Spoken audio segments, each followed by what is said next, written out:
Hi నమస్తే welcome to our channel నేను మిషాల్ని junior NTR birthday స్పెషల్గా వార్ టు టీజర్ అప్డేట్ వచ్చేసింది. ఇక తర్వాత ప్రేక్షకులు కావచ్చు, ఫ్యాన్స్ కావచ్చు, ఎప్పుడెప్పుడా అని ఆ మూవీ కోసం ఎదురు చూస్తున్నారు. సో దీని గురించి మనం చర్చించుకున్న ముందు స్టూడియోలో ఉన్నారు సినీ క్రిటిక్ దాసర విజ్ఞాన్ గారు ఉన్నారు. వారిని అడిగి కొన్ని విషయాలు మనం తెలుసుకుందాం. నమస్కారం సార్. నమస్తే. ఎన్టీఆర్ బర్త్డే స్పెషల్గా వార్ టు టీజర్ అప్డేట్ వచ్చేసింది. కానీ ప్రేక్షకులు ఎప్పుడెప్పుడా అనే మూవీ కోసం ఎదురు చూస్తున్నారు.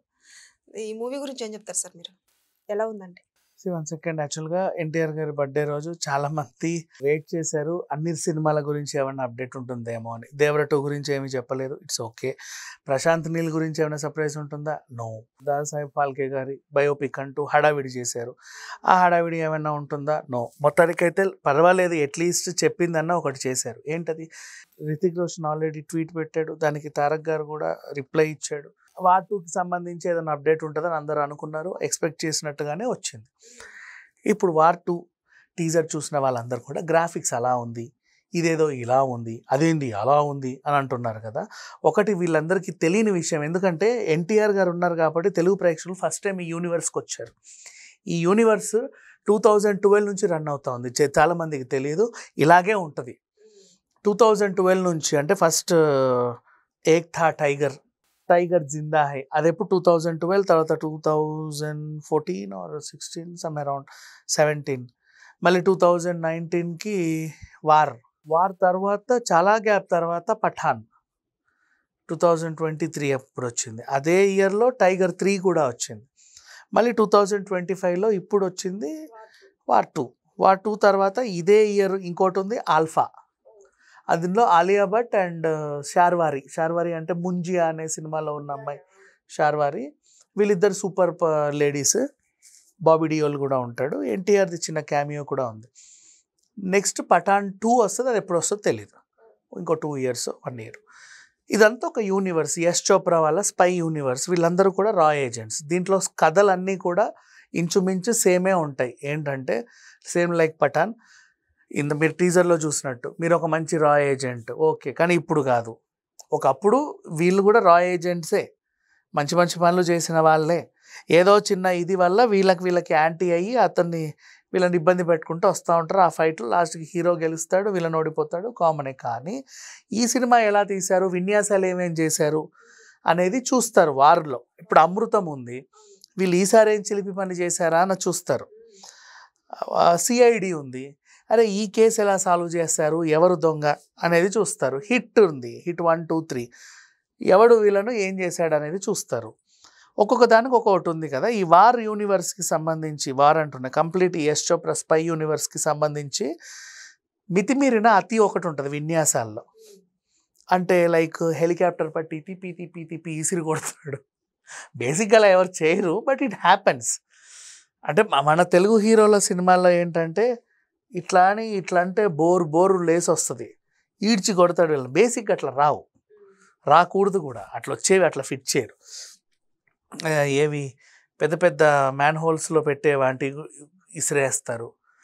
డాక్టర్ టైర్ని లేపి తిప్పి ఇట్లా అంటారు. మన దగ్గర ఇప్పుడు బుల్లెట్స్ వచ్చినా ఇలా అంటారు. ఇవన్నీ మన దగ్గర ఉంటాయి. వీటిని బేస్ చేసుకొని మళ్ళీ వారే వస్తుంది నాకు. సరే వార్ 2 కాబట్టి ఈ స్పై యూనివర్స్ని డిజైన్ చేశారు.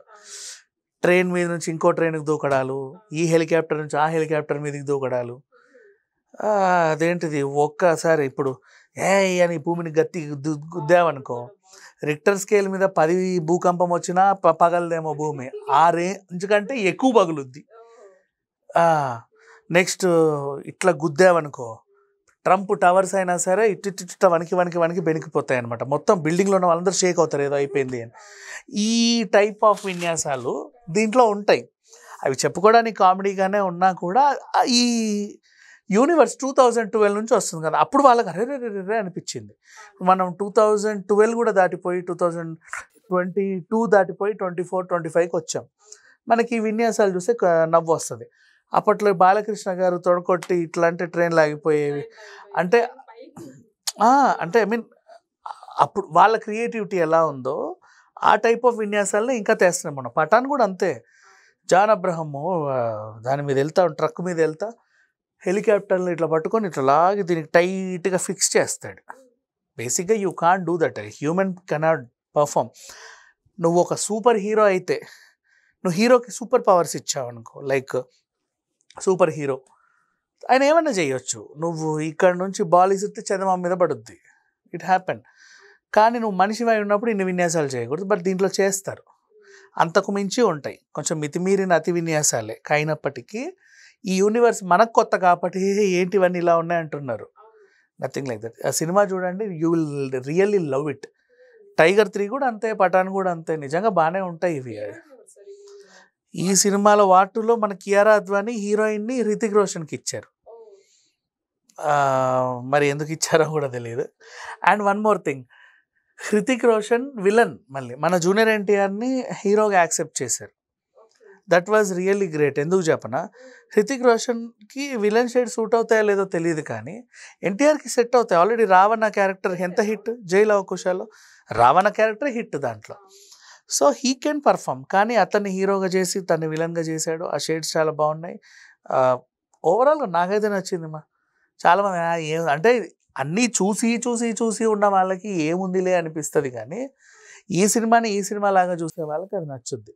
నేనేంటంటే ఏ సినిమాని ఆ సినిమా లానే చూస్తా. సో నాకైతే నచ్చింది. మరి ఈ మూవీకి సంబంధించి చిన్నపిల్లలు చూడొచ్చా, లేదా పెద్దవాళ్ళైనా, లేదా ఫ్యాన్స్ అంటే చూస్తారని కోర్స్ మనం అనుకున్నట్టు? ఇట్లాంటివి చూడాలమ్మా, ఎందుకంటే స్పై, రా ఏజెంట్లు వీళ్ళందరూ కూడా మన దేశాన్ని కాపాడే వాళ్ళే. పెద్ద పెద్ద అంతర్జాతీయ టెర్రరిస్టులను, క్రిమినల్స్ను సర్వనాశనం చేసే వాళ్ళే. సో అందుకని చెప్పేసి ఇట్లాంటివి మనం ఎంకరేజ్ చేయాలి, అందరికీ తెలియాలి. రా ఏజెంట్లు ఎలా ఉంటారు, ఎలా పనిచేస్తారు, నీతి గల పోలీస్ ఆఫీసర్ ఎలా ఉంటాడు, we have to know that. Almost NTR movies అంటేనే అన్ని హిట్ అయి ఉన్నాయి. మరి ఇది కూడా హిట్ అవుతుందా?